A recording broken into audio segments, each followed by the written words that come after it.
I currently live in Atlanta, originally from Philly. Spent some time in Portland. And I have the honor of working at an organization called Bible Project, where I get to be a professional nerd or an associate research scholar in the traditional type of title. And just trying to help people understand the Bible as a unified story that leads to Jesus. Death is a pretty frequent visitor in my life, but I can't count on two hands how many people that I personally know that are no longer here. And I'm like, okay, God, you gotta show up for me. I found myself really praying, like praying.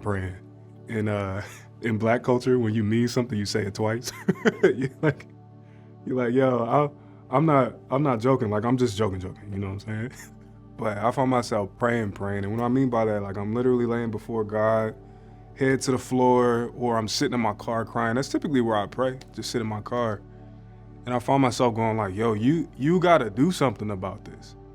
I'm still on a journey to understand what that means. But if I watched your son through these retellings in this thing that we call the Bible, if I've seen him navigate pain and suffering, how do I pattern that way? Oh, he always talked to you.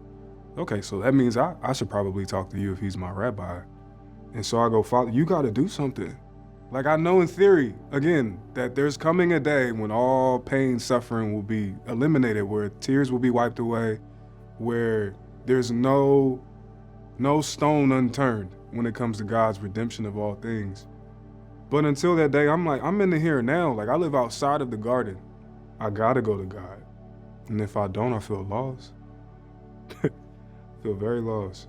No amount of conversations that I have with family or friends or associates or whatever category of people, there's nothing like when I actually take time to stand with God face to face through prayer. And I'm like, yo, this is how I'm feeling. This sucks.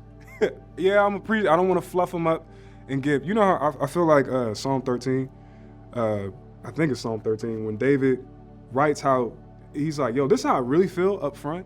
And then he gets into a petition, and then he gets to praise at the end. So much of my theology of suffering and so much of my prayer life has been, let me fluff God up first. Let me give the praise first, like a scapegoat, to really then get to what I want to say and to get to where my honest emotions are. And I've learned through just my experiences and just my under 30 years of life, I gotta go to God.